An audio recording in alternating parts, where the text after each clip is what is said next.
Kuku Raadios välja öeldud seisukohad ei pea ühtima Kuku Raadio seisukohtadega.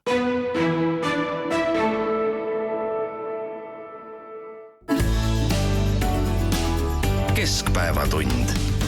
Kord kalalaeva pardal ma kohtasin üht meest, kes kodunt laskis jalga oma kalli moori eest. Kord kalalaeva pardal ma kohtasin üht meest, kes kodunt laskis jalga oma kalli moori eest. Wow, wow, wow, allahi, ta ikka laulis nii. Naise võin küll võtta ma, kuid merde iial jätta saa. Naist armastan ma palavalt, meretult ja salaja. Las kaugenevad kaldad, see rõõmustab vaid meest, kes kodunt laskis jalga oma kalli moori eest. Las kaugenevad kaldad, see rõõmustab vaid meest, kes kodunt laskis jalga oma kalli moori eest. Oh, oh, oh, allahi, ta ikka laulis nii. Naise võin küll võtta ma, kuid merde iial jätta saa. Naist armastan ma palavalt, meretult ja salaja. Tuum tõuseb, maru algab, ei hirmuta see meest, kes kodunt laskis jalga oma kalli moori eest. Tõuseb, maru algab, ei hirmuta see mees, kes kodunt laskis jalga oma kalli moori eest. Oh, wow, wow, allahi, ta ikka laulis nii. Naise võin küll võtta ma, kuid merde iial jätta saa. Naist armastan ma palavalt,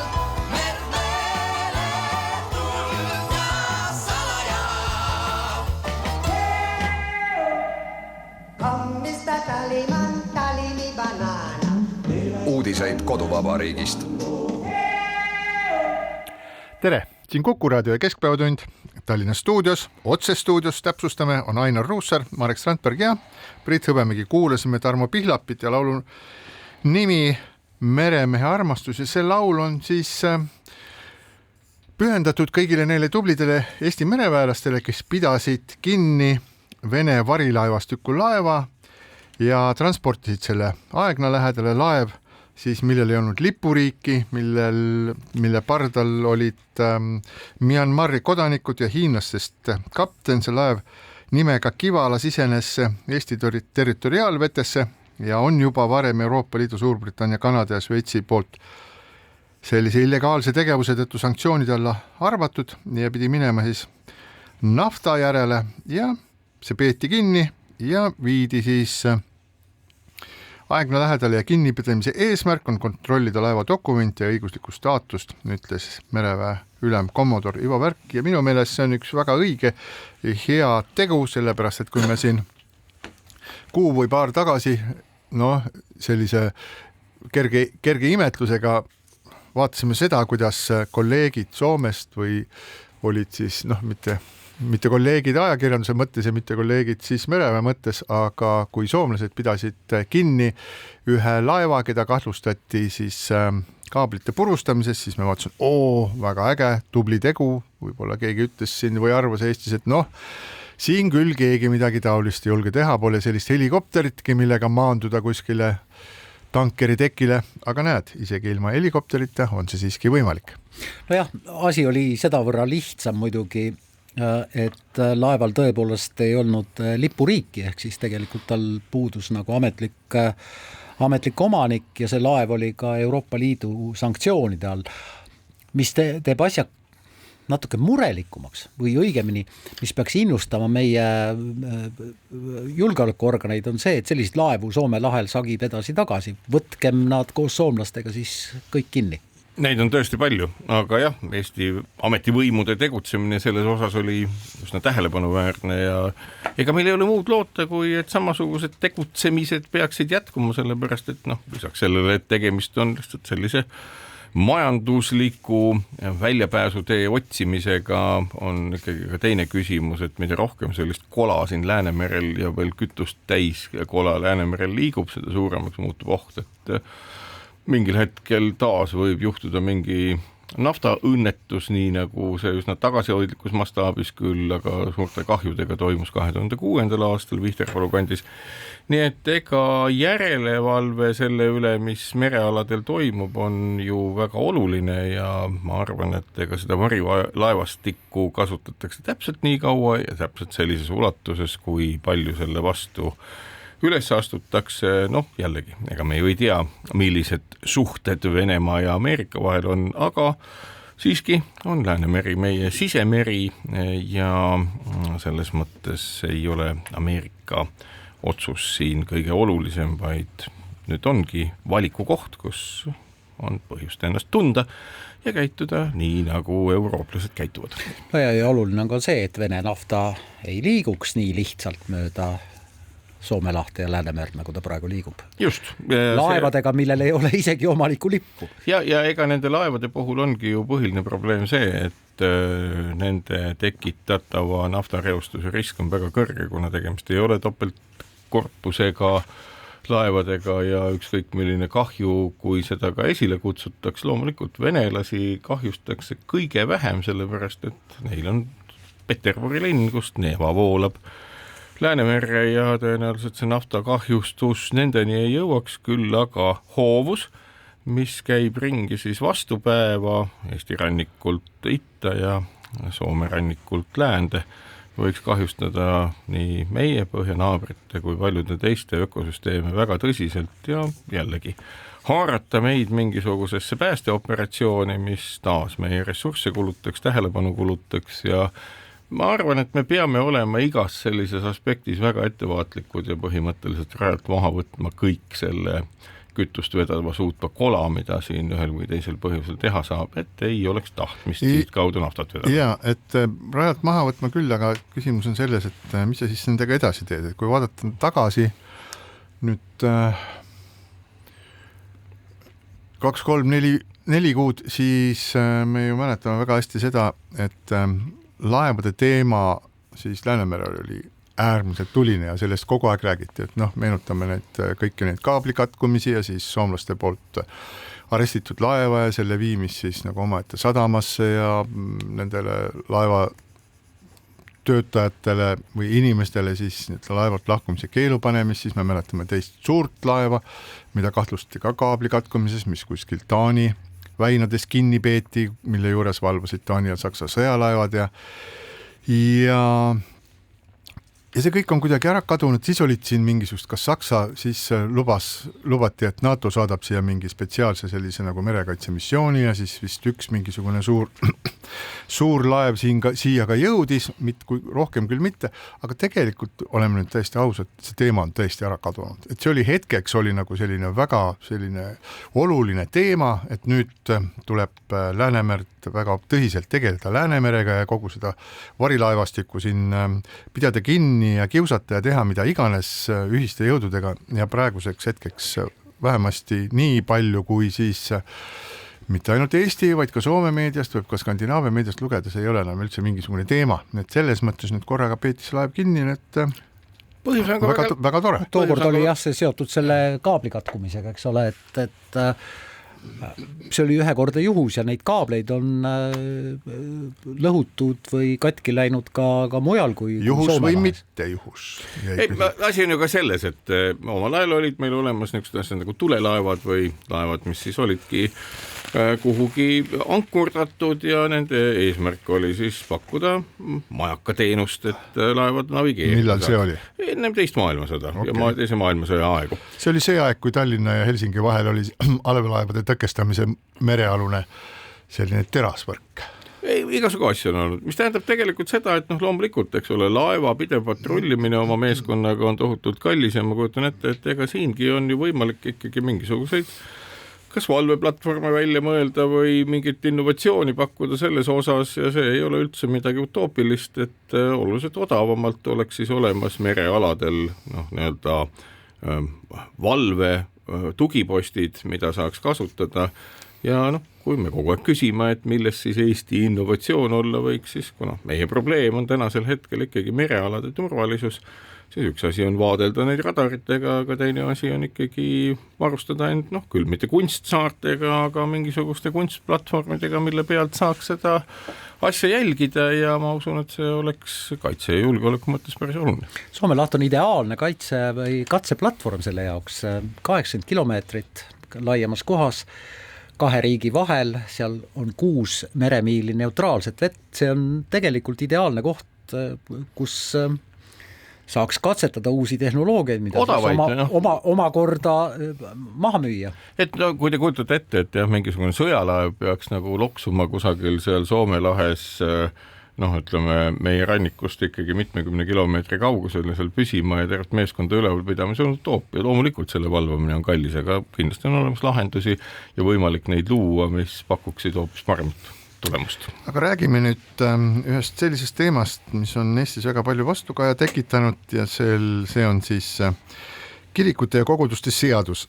Ja Riigikogu võttis vastu siis kirikute ja koguduste seaduse muudatuse, mille järgi ei tohi ükski Eestis tegutsev kirik, klooster või kogudus olla oma tegevuses juhitud ja seotud välisriigis asuva juhtorganiga, mis kujutab ohtu Eesti riigi julgeolekule, avalikule või põhiseaduslikule korrale. Ja eks me kõik ju teame, milles siin asi on. Asi on siis Moskva patriarhaadi alluvuses olevas õigeusu kirikus, Eestis on ka teine apostlik õigeusu kirik, nii-öelda Eestis ajalooliselt tegutsev õigeusu kirik ja selle seaduse muudatusega siis põhimõtteliselt kohustati Moskva patriarhaadile alluvat Vene õigeusu kirikut lahti ütlema oma alluvusest, kanoonilisest alluvusest Moskvale, mis omakorda on siis kaasa toonud juba hulgaliselt sellised vastuaktsioone, küll avalikkuses, küll kirju, avalikke pöördumisi,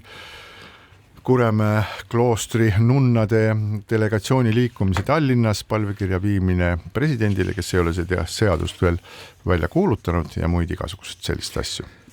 Jah, selle seaduse viimase versiooni poolt oli 60 Riigikogu liiget, Reform, sotsid, Eesti 200, mõned Isamaa saadikud, mõned sotsid ja mõned aknaalused, vastu 13, Keskerakond, EKRE ja 16 ei hääletanud ehk registreerisid ennast kohale. Ma vaatasin, et seal oli saadikuid vaadet kõigist erakondadest, nii et see oli nagu südametunnistuse asi, aga ilmselt ei oleks taolist ühiskondlikku arutelu, kui selle seadusteksti lugeda, tekkinud siis, kui mõni siinne islami kogukond oleks olnud sunnitud katkestama oma sidemed Iraani või Afganistani emaorganisatsiooniga, mis on nagu agressiivsed. Et Moskval alluv Vene õigeusu kirik tõepoolest on märgilise tähendusega, aga see, kui näiteks Varro Vooglaid, EKRE fraktsiooni liige oma pikas sõnavõtus seekord, kui seaduse poolt hääletati ja ka varem on öelnud, et see on tohutu julgeolekuoht, siis mina seda julgeolekuohtu ausalt öeldes ei näe. Ehk siis Eesti riik on praegu piisavalt tugev ja pigem võib olla oht selles, et selle kiriku või Moskval alluva kiriku taustal püütakse mõjutada mingisuguseid noori äärmuslasi kuidagi läbi sotsiaalmeediaga, mingisugust suurt julgeolekuohtu, et need inimesed, kes käivad jumalat palumas või piibliõpetust kuulamas, nüüd väga oluliselt näevad oma julgeolekut, sellest muutuvat ma ei näe. Aga Vene õigeusu kirik moel, nagu see pärast punase terrori algust Venemaal toiminud on, kus nii-öelda omaaegsed kirikujuhid kõik ära lõpetati ühel või teisel moel ja uued siis vandusid truudust erinevate nii-öelda sealsete julgeolekuorganitega koostööks. Selline stiil on ju jätkunud teadupoolest tänapäevani. Ja ses mõttes nii-öelda usuvabadusega selle kiriku kirikliku juhtimisstruktuuri keelustamises, mis on meile ju arusaadav, et ei ole vaja Jaana Linnuna pead liiva alla panna ja öelda, oi, mitte midagi ei ole. Me teame, et see on, samasti teab ka Varro Vooglaid, et see on nii. Ja inimeste, kelle jaoks usk on personaalne, isiklik asi, selle edasi praktiseerimine ju ei sõltu sellest, milline on käsukord selles kirikus ja selle käsukorra muutmine on oluline. Muidugi sama nunnade kurtmiskäik, nagu paranoilise inimesena venelaste kõrval elades on ju arusaadav, et sellel kurtmiskäigul on tõenäoliselt olemas ka mingisugune propagandistlik tagamõte või pealisülesanne, miks see juhtunud on ja loomulikult võib see olla kunagi tulevikus seotud sellega, Venemaa jaoks, Putini jaoks on täitsa kama, mis ettekäändeks tuua. Nende propaganda suudab siseriiklikult ükskõik millise väljaspool toimunud sündmuse, nagu me teame, ju keerata nende enda kasuks ja üles kihutada selle rahva ja lihtsalt see käik iseenesest juba on, kus nunnad, keda enam, et me ju teame, et see klooster koosneb ju oma juhtide osas väga haritud inimestest, kelle jaoks ei ole küsimus selles, et kes ei saaks aru, mille tõttu keelustatakse nende juhtimisstruktuur seotult Venemaaga ja see on lihtsalt selline hale naljakas nagu mäng, mida mängitakse. Oi, meil on raske, me ei saa nüüd kuidagi moodi oma usku praktiseerida. Usu praktiseerimisega ei ole mitte ühelgi moel seotud see asi, kuidas käsud tulevad Venemaalt. Ja kloostri elu see minu meelest ka nagu ei ohusta. Pigem võiks olla vastupidi, et kui nad ütlevad, et see ohustab, siis see tähendab seda, et nad on täiesti teadlikult võtnud omaks kogu selle nii-öelda Vene kiriku poliitilise ja ka ütleme siis KGB-lise või FSB-lise juhtimise struktuuri, mis on olemas. Nad küll ise väidavad ja tõepoolest ka Eesti julgeolekuorganid väidavad, et mingisugust poliitikat vähemalt seal avalikel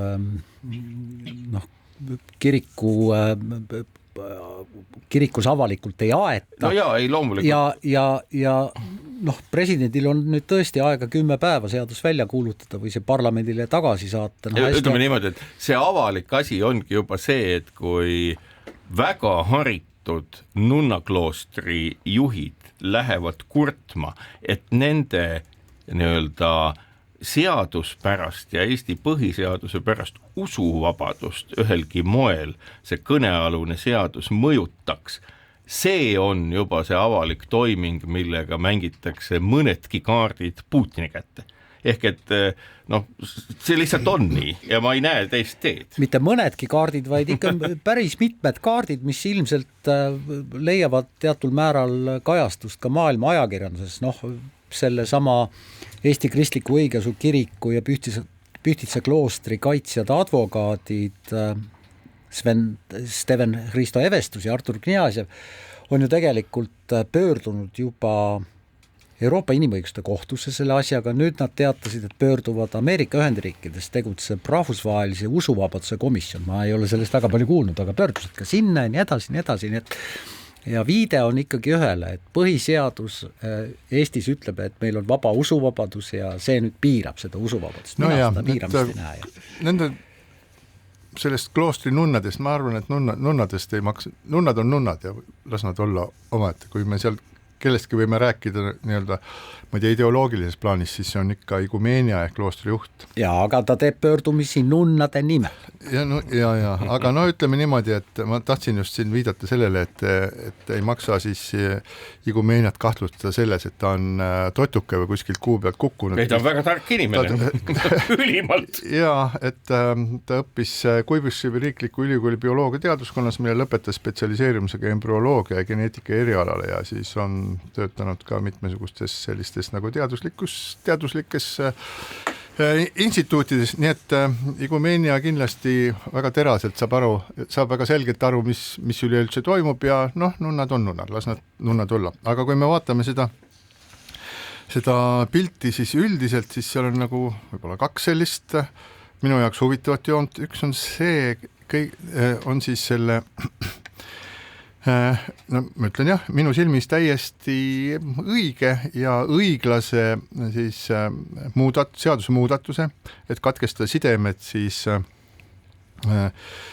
Moskva patriarhaadiga ja Moskva patriarh Kirill teatavasti avalikult siis toetab Ukraina sõda, õnnistab siis Ukrainasse sõtta minevaid relvi, sõdureid ja ütleb ka seda, et sõjas hukkumine on püha, ehk et nii nagu traditsiooniliselt siis Vene riigi ajaloos juba alates tsaar Peetrist peale, kes asus ise kirikut juhtima, on ju patriarh olnud riigivõimu käepikendus ja on seda siiamaani, et seda, et me tahame, et see side kaob ära, see on täiesti selge ja sellel ei ole midagi pistmist usuvabadusega tõepoolest, sellepärast et usklikud võivad jumalat paluda nii, nagu nad tahavad edasi, see ei sega neid kuidagi, aga Eesti osa, üks eestkõnelejad on siis Steven Hristo Evestus, kes varem oli juhtiv riigiprokurör, kes väga hästi teab, kuidas Eesti Vabariiki ja Eesti Vabariiki kottida, lubage mulle see väljendus. Ja alati, kui ma jälle näen Steven Hristo Evestuse nime mõnel kloostri või siis Moskva patriarhaadile alluva kiriku mingisuguse kirja või palvekirja või süüdistuse all, siis tuleb mulle kohe meelde Gerhard Schröder, kes oli Saksamaa kantsler ja siis mõne aja pärast, olles kansleriametist lahkunud, siis ujus ta välja Gazpromi juhatuse liikme ja Nord Streami eesistujana. Ma mõtlen, et kuidas Eesti riigi endine Eesti riigi juhtiv prokurör, kuidas temast saab siis Moskva patriarhi nagu käealune? Raha ei haise, on selle asja nimi. Seal on nagu mitmed võimalused, võib-olla et oli ka nagu siis toimus valgustumine, et ta sai ilmutuse, ma ütlen seda ilma irooniata, võib-olla raha ja ilmutus nagu üheskoos, mõlemad. No üks asi on veel, et tegemist on vandeadvokaadiga, see on tema töö. Ei, see ongi vandeadvokaat. Ma tahan veel öelda seda, vandeadvokaat saab alati valida. Ma tunnen vandeadvokaate, kes pole kunagi ühegi siukse imeliku või libeda või räpase asjaga tegelenud ja ma tean inimesi, kes tegelevad ainult nende asjadega ja selles mõttes see on inimese vaba valik. Ja ma tean juhtumeid, kus on väga raske leida kohtualusele kaitseadvokaati, sellepärast et advokaat ei soovi seda kohtualust kaitsta, nii et no, ka neid juhuseid. Üks faktor veel ju juurde, me teame Evestust kui kirglikku teatrihuvilist ja nagu me ka rääkisime siin ennem juba, selles on teatavat draamat, mida esitleb Igumeenia. Mitte teatavat, see on suur, pikk, mitmeosaline draama. Nii et ühesõnaga, kui me oleme kokku raha, hõbeme arvatud ilmutuse ja suure draama ja küsime, kes võiks veel olla selle nii-öelda teema advokaat, siis loomulikult ütleks isegi tehisaru selle peale, et ilmselt härra Evestus. Huvitav, palju 2 aasta pärast sellise lavastuse pilet võib maksta? No, aga veel üks nagu võib-olla asi, mis annab meile viite, härra Evestuse liiteesnime teine pool on Hristo ja mida see küll võiks tähendada? Minu meelest on see vägivaldne viide praegu.